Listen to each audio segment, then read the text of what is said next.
Hindi alam ng kampo ni Inday Sara kung ano ang meaning ng ultimate fact.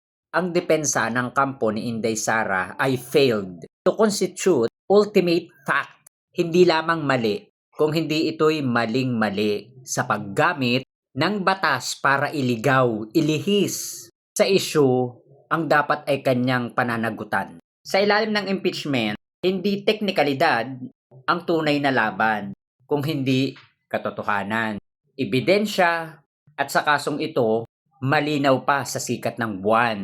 May sapat na batayan, detalyado, may ebidensya at may testigo. Kumpleto, Ricardo. Ang kulang na lang ay ang sagot ni Inday Lustay. Napakasimple lang, di ba?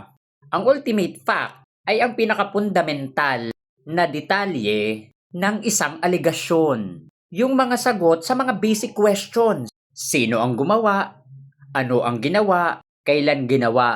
At paano ito ginawa? Simple lang, di ba?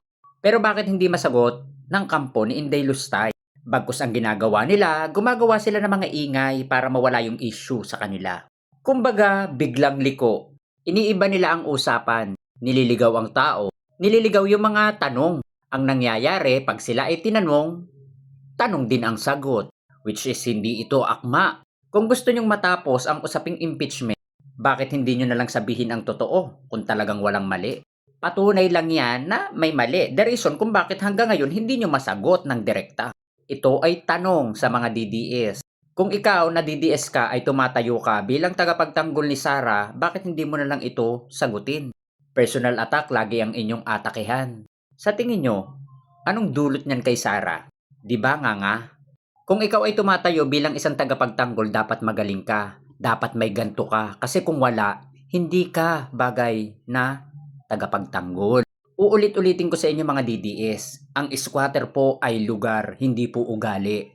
Ang matalinong tao, hindi inaalis yung focus sa kung ano ang pinag-uusapan. At dapat ang mga sagutan ay related kung ano ang issue at kung ano ang topic. Pag inilabas mo ito, sing-intindi na hindi abot ng kokote mo. Kaya nga minsan nakakatakot ng mag-content.